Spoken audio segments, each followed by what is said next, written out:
ناظرین گرامی، ہندوستان کی جنگ سے حد سے زیادہ محبت کرنے والی مودی حکومت جنگ کی دیوانی ہے۔ بی جے پی حکومت دوبارہ پاکستان پر جنگ مسلط کرنے کی تیاریاں کر رہی ہے۔ اس بار ہندوستان اکیلا حملہ آور نہیں ہوگا، بلکہ ممکن ہے کہ اسرائیل بھی ہندوستان کے ساتھ پاکستان پر حملہ کرے۔ آپریشن سندور کی ناکامی کے بعد مودی حکومت انتقام کی آگ میں جل رہی ہے اور اب خطے میں ہتھیاروں کی دوڑ تیز کرتے ہوئے اس نے $546 ارب یعنی تقریباً 520 ارب بھارتی روپے کی فنڈ سے نئے اور مرمت شدہ فوجی سازو سامان کی خریداری کی منظوری دے دی ہے۔ آپ صرف اس بات سے اندازہ لگا سکتے ہیں کہ یہ رقم کتنی بڑی ہے۔ IMF کو پاکستان کو اربوں ڈالر دینے کی بہت محنت کرنی پڑتی ہے۔ $1 ارب کے بدلے ملک میں پیٹرول 50 سے 300 روپے فی لیٹر ہو گیا۔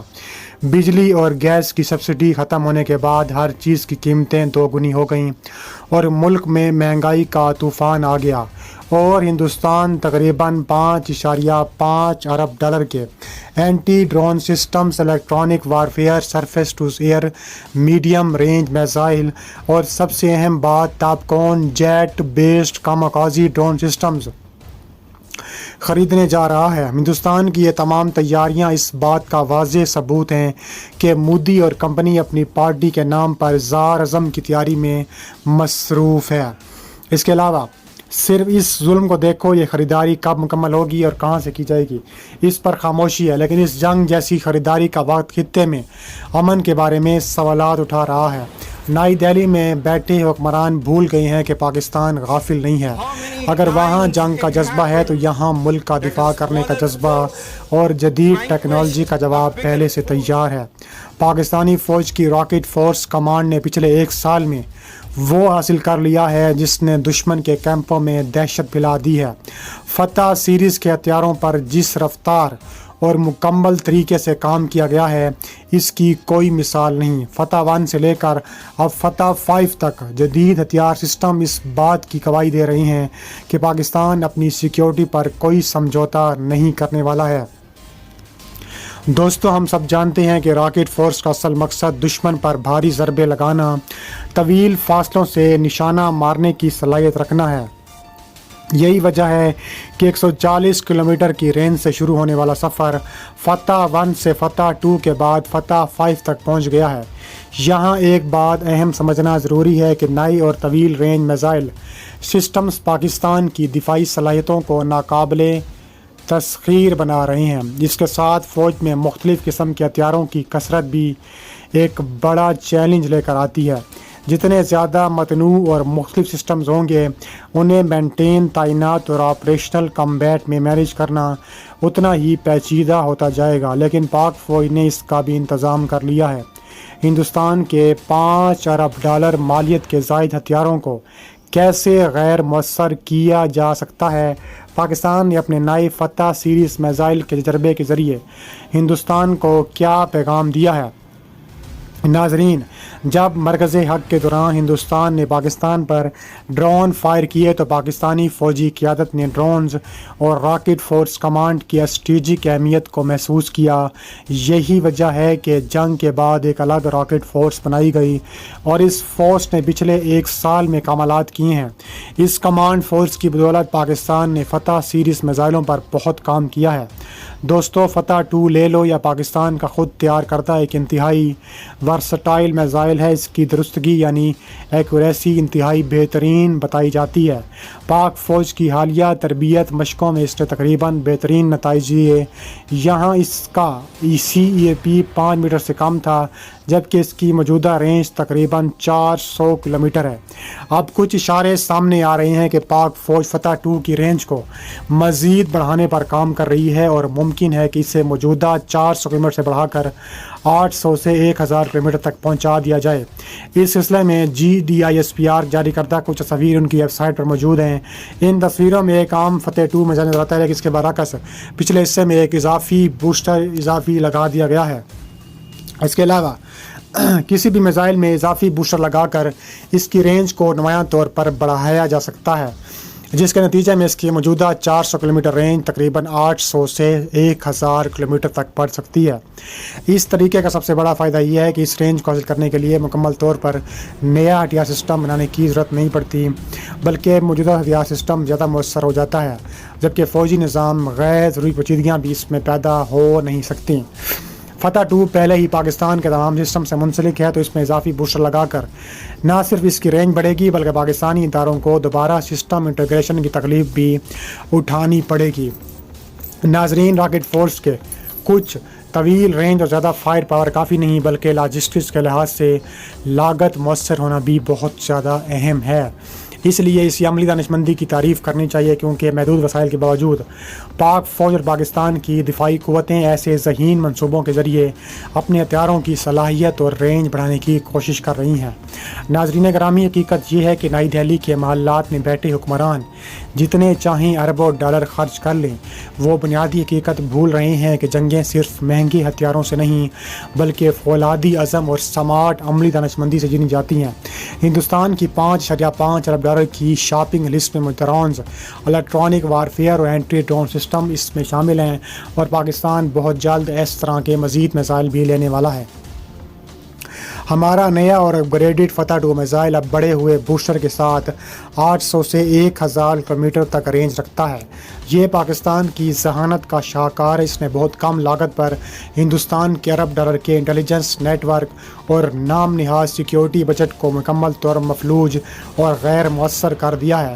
تاریخ گواہ ہے کہ ہندوستان کو کبھی نہیں بھولنا چاہیے کہ میدان میں دوران اس نے اپنے ارب ڈالر مالیت کے ناقابل تصور S-400 میزائل ڈیفنس سسٹم پر بڑا زور دیا، تو پاک فوج کے شیر دل جوانوں نے پہلے اس ایئر ڈیفنس سسٹمز کو تباہ کر دیا۔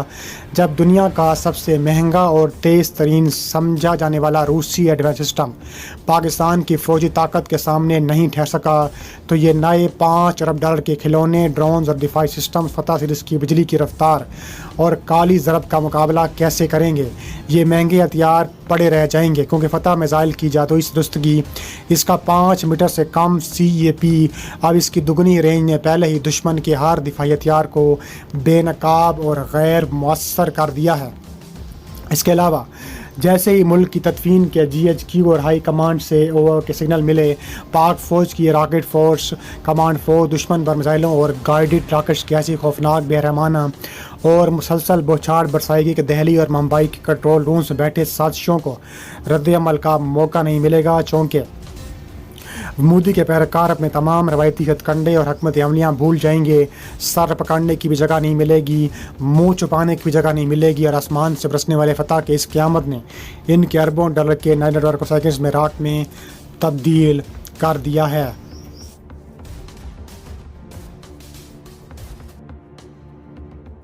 پاکستان فضائیہ کے شاہینوں نے مودی حکومت کی نیندیں اڑانے کے لیے ایک نیا خاموش اور انتہائی خوفناک منصوبہ تیار کر لیا ہے۔ JF-17 تھنڈر، جس نے 27 فروری کے معرکے اور مئی کے معرکے میں دنیا میں اپنی طاقت کا ثبوت دیا تھا۔ پچھلے سال کی جنگ میں اس نے بھارت کو ناکوں چنے چبائے تھے اور بھارت کے ایئر ڈیفنس سسٹم S-400 کا کباڑہ نکالا تھا۔ بالکل نئی اور خطرناک شکل میں مزید سامنے آنے والا ہے۔ چین کے تعاون سے تیار کردہ 4+ جنریشن بلاک 3 فائٹر جیٹس کی کامیابی کے بعد پاک فضائیہ نے اب اپنے بیڑے میں موجود پرانے بلاک 1 اور بلاک 2 فائٹر جیٹس کو دشمن کے لیے موت کی نئی مشینوں میں تبدیل کرنے کا فیصلہ کر لیا ہے۔ پچھلے 10 سے 15 سالوں میں فضائی جنگ کا نقشہ بار بار بدل چکا ہے۔ بلاک 1 جو 2007 میں آیا، بلاک 2 جو 2014 میں شامل ہوا، یقیناً اپنے وقت کے بہترین چوتھی جنریشن ماڈل ہیں، جن میں 100 کلومیٹر طویل رینج والے SDBAR میزائل، زیادہ جدید ریڈار سسٹمز اور کافی اینٹی شپ اٹیک صلاحیت موجود ہے۔ لیکن حقیقت یہ ہے کہ آج کے دور میں صرف ہوا میں اڑنا کافی نہیں ہے۔ آج کی جدید فضائی جنگ میں فتح وہی حاصل کرتا ہے جس کے پاس طاقتور AESA ریڈار، طویل رینج میزائل، جدید ڈیٹا لنکس اور مؤثر الیکٹرانک وارفیئر سسٹم موجود ہو۔ پاکستان کے پاس اس وقت تقریباً 145 بلاک 1 بلاک 2 طیارے موجود ہیں۔ اتنی بڑی تعداد کو ریٹائر کرنا ممکن نہیں، اس لیے پاک فضائیہ ان تمام طیاروں کو بلاک 3 کی خصوصیات کے ساتھ اپ گریڈ کرنے جا رہی ہے۔ لیکن یہاں کئی بڑے اور اہم سوالات پیدا ہوتے ہیں۔ پاکستان ان 145 طیاروں کو صرف الیکٹرانک وارفیئر MX کے ساتھ اپ گریڈ کرے گا یا نہیں کرے گا؟ بلاک 3 کی طرح دنیا کے جدید ترین LJ-7 ریڈار بھی کیا اس میں لگائے جائیں گے؟ اگر یہ اپ گریڈ مکمل ہو جائے تو JF-17 کا نیا ویژن ہندوستان کے سمارٹ رافیل سخوئی 30 فائٹرز کا مقابلہ کرے گا کیسے؟ کیا یہ میگا اپ گریڈ پروگرام پاکستان کے ماحول میں BVR جنگ کے توازن کو ہمیشہ کے لیے بدل دے گا؟ تو کیا پاک فضائیہ اس عظیم منصوبے کو نافذ کرنے والی ہے؟ اہم تفصیلات سامنے آئی ہیں، ویڈیو میں اس تفصیل پر بات کرنے والے ہیں، تو ہمارے چینل کے ساتھ جڑے رہیے۔ ناظرین کہتے ہیں کہ جنگ کی تیاری امن کے وقت میں کی جاتی ہے اور پاک فضائیہ مسلسل بھارتی خطرے سے نمٹنے کی تیاری میں مصروف عمل ہے۔ حال ہی میں پاک فضائیہ کی طرف سے ایک بہت دلچسپ منصوبے کے حوالے سے کچھ تفصیلات سامنے آئی ہیں۔ اس منصوبے کے تحت JF-17 thunder block 1 block 2 series کو اپ گریڈ کیا جا رہا ہے۔ یہ ایک ایسے پہلے سے طے شدہ حکمت عملی تھی کیونکہ پاک فضائیہ کے پاس بلاک 1 بلاک 2 طیاروں کی ایک بڑی تعداد موجود ہے اور ان کی اپ گریڈیشن انتہائی اہم سمجھی جاتی ہے۔ اگر ہم موجودہ JF-17 بلاک 1 بلاک 2 فلیٹ کی بات کریں تو اس وقت تقریباً 145 بلاک 1 بلاک 2 طیارے سروس میں ہیں۔ ان طیاروں میں چوتھی جنریشن جنگ کی تمام خصوصیات موجود ہیں۔ تقریباً 100 کلومیٹر رینج والا SD-10 BVR missile plus advance radar precision strike anti ship attack صلاحیت موجود ہے جو انہیں مثالی جنریشن 4 وار ہیڈ بناتی ہے۔ مسئلہ یہ ہے کہ ان کے NX اور سینسر سسٹمز وقت کے ساتھ پرانے ہوتے جا رہے ہیں۔ بلاک 1 2007 میں تیار ہوا جبکہ بلاک 2 2014 میں تیار ہوا۔ ان 10 سے 15 سالوں کے دوران فضائی جنگ کا انداز بہت حد تک بدل چکا ہے۔ آج اگر کوئی کمبیٹ فارمیشن میدان جنگ میں مؤثر رہنا چاہتی ہے تو اس کے پاس طاقتور AESA ریڈار، طویل رینج BVR میزائل، مؤثر الیکٹرانک وارفیئر سسٹم اور جدید ڈیٹا لنکس ہونا ضروری ہے۔ کھلی حقیقت ہے کہ 2026 میں تیار کردہ JF-17 بلاک 1 بلاک 2 نئی فضائی جنگ کی صلاحیتوں کے لیے مکمل طور پر آپریشن ہے نہیں۔ ان کا بنیادی VBR میزائل SD-10 کی رینج مشکل 100 کلومیٹر ہے جبکہ ان کا موجودہ پلس ڈیولپر ریڈار بھی اتنا مؤثر نہیں ہے۔ اس لیے JF-17 بلاک 1 بلاک 2 ویریئنٹس کے لیے ایک جامع اپ گریڈ پروگرام شروع کرنا کافی عرصے سے بنیادی ضرورت بن چکا تھا تاکہ آنے والے برسوں میں یہ فائٹر جیٹس فضائیہ کی صلاحیتوں کا مظاہرہ کر سکیں۔ سالوں کے دوران تقریباً 150 JF-17 تیار کیے گئے اور سروس میں شامل کیے گئے۔ اس پروگرام پر بہت بڑی سرمایہ کاری کی گئی ہے، اس لیے اگر ان طیاروں کو جدید بنایا جائے تو یہ سرمایہ کاری مستقبل میں مزید فوائد دے سکتی ہے۔ اب اگر ہم گریڈ تفصیلات کی بات کریں تو سب سے اہم نقطہ یہ ہے کہ JF-17 تھنڈر بلاک 3 کی کچھ بنیادی حالتیں بلاک 1 بلاک 2 فائٹرز کو بھی فراہم کی جائیں گی۔ مثال کے طور پر AESA ریڈار اور طویل رینج والے جدید BVR میزائل۔ اس مقصد کے لیے پاک فضائیہ کے ریسرچ اینڈ ڈیولپمنٹ آرگنائزیشن نے تحقیقات کا کام مکمل کر لیا ہے اور موجودہ بلاک 1 اور بلاک 2 ایئر فریمز کو نئے ریڈار کے مطابق کیسے تبدیل کیا جا سکتا ہے۔ بلاک 1 اور بلاک 2 کا سامنے والا حصہ یعنی نو سیکشن مکمل طور پر تبدیل کیا جا رہا ہے۔ موجودہ تیار پلس ڈیولپرز ریڈار سسٹم استعمال کرتے ہیں جبکہ AESA ریڈار کی کریڈیبلٹی، سٹیٹس اور فارچون کی ضرورت مختلف ہے۔ پاکستان فضائیہ JF-17 تھنڈر پروگرام کی مینوفیکچرر ہے، اس لیے ہمارے پاس ان طیاروں میں مختلف تکنیکی اور دیگر تبدیلیاں کرنے کی صلاحیت موجود ہے، چاہے ایئر فریم میں تبدیلی ہو یا نئے حالات کے مطابق ڈھالنا۔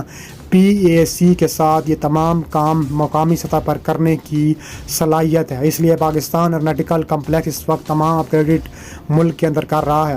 پرانے JF-17 نیا AESA ریڈار حاصل کرنے والے ہیں، اس لیے امکان ہے کہ ان کا ویپنس پیکج بھی اپ گریڈ کیا جائے گا. نئے میزائل ان کے ساتھ انٹیگریٹ کیے جائیں گے اور مضبوط امکان ہے کہ PL-15 طویل رینج مارکنگ میزائل جو اس وقت J-10C اور JF-17 بلاک 3 میں استعمال ہو رہا ہے بلاک 1 اور بلاک 2 ویژنز کے ساتھ بھی اپ گریڈ کیا جا رہا ہے. اس کے ساتھ کہا جا رہا ہے کہ اہم بات یہ ہے کہ طیارے PL-15 فائر کر سکیں گے اگر ان کی فارمیشن میں صرف 2 PL-15 میزائل BSD-10 کے مقابلے میں شامل کر دیے جائیں تو یہ ایک نمایاں اپ گریڈ ہوگا. بلاک 1 اور بلاک 2 فارمیشنز کو دوبارہ جدید فضائی جنگ میں مؤثر بنا دے گا. اب واضح یہ ہے کہ مستقبل میں پاک فضائیہ میں ASC ریڈار اور طویل رینج BVR میزائلوں سے لیس کمبیٹ ریڈارز کی تعداد میں نمایاں اضافہ دیکھا جائے گا. پاک فضائیہ کے ساتھ جامع اپ گریڈ کا منصوبہ ہے اور اس وقت کے ساتھ نافذ کیا جا رہا ہے. یہ برتری پاک فضائیہ کے پاس طویل عرصے تک رہ سکتی ہے. AESA ریڈار اور طویل رینج BVR میزائل کی اہمیت کے ساتھ ضرورت نہیں. جدید فضائی جنگ اور فضائی تنازعات میں یہ صلاحیتیں دشمن پر برتری حاصل کرنے میں بنیادی کردار ادا کر سکتی ہیں. اس کے علاوہ کہا جا رہا ہے کہ بھارت بھی یہ سب کچھ دیکھ رہا ہے. اور ناظرین J-17 تھنڈر بلاک 1 اور بلاک 2 کا یہ میگا اپ گریڈ پروگرام محض ایک روایتی تبدیلی نہیں بلکہ خطے میں فضائی طاقت کے توازن کو تبدیل کرنے کی طرف ایک اسٹریٹجک پیش قدمی ہے. ایسے وقت میں جب دشمن سب سے مہنگے مغربی طیاروں کی طاقت پر غلبے کے خواب دیکھ رہا ہے پاک فضائیہ نے اپنے موجودہ 145 طیاروں کو موت کی نئی مشینوں میں تبدیل کرنے کا سستا اور انتہائی مؤثر طریقہ اپنا لیا ہے. اسلامی فوج نیتن یاہو کے خلاف کیا دنیا میں ایک نئے طاقتور اتحاد کی بنیاد رکھی جا رہی ہے؟ کیا مسلم نیٹو کی بحث صرف ایک نام ہے یا اس کے پیچھے عالمی حکمت عملی بدلنے کی بڑی کہانی ہے تاکہ اسرائیل کو بتایا جا سکے کہ تمہاری لڑائی ایک شخص سے نہیں تمہاری پھر 3 سے لڑنا پڑے گا؟ پاکستان بہت اہم کردار ادا کر رہا ہے اور کرتا رہے گا. ناظرین پاکستان ترکیہ اور سعودی عرب کا باہمی معاہدہ اب صرف 3 ممالک کے درمیان ایک معاہدہ یا معاہدہ نہیں رہا بلکہ یہ ملک کی حفاظت اور مسلم دنیا کے امن و سلامتی کی ضمانت بن چکا ہے. یہی وجہ ہے کہ دیگر مسلم ممالک بھی ایک ایک کر کے اس معاہدے میں شامل ہو رہے ہیں. یہ تدفین کا میدان ہے اب صرف کاغذ کا ایک ٹکڑا نہیں رہا بلکہ علاقے کی جغرافیائی حقیقت بن چکا ہے جس کی وجہ سے کسی کے لیے چوری چھپے دیکھنا ممکن نہیں. اس معاملے کے بارے میں پھیلائی جانے والی تمام افواہیں اور گیپس ختم ہو چکی ہیں. ترکیہ نے اس سلسلے میں واضح اور مختصر الفاظ میں پورا خط کر دیا ہے. ترک وزیر خارجہ کا بیان جب تک کسی رکن ممالک پر حملہ نہ ہو ایران سمیت کوئی ملک اس معاہدے کا حامی نہیں ہوگا. یہ اس اتحاد کی بنیادی عملی دہشت مندی کو ظاہر کرتا ہے کہ یہ کوئی عالمی بلاگ نہیں بلکہ اندرونی تحفظ اور باہمی استحکام کی ایک مضبوط دیوار ہے. اس معاہدے کی بڑھتی ہوئی اہمیت کا اندازہ اس بات سے لگایا جا سکتا ہے کہ نہ صرف ترکیہ پاکستان اور سعودی عرب بلکہ مصر بھی اس میں تیزی سے شمولیت کی طرف بڑھ رہا ہے.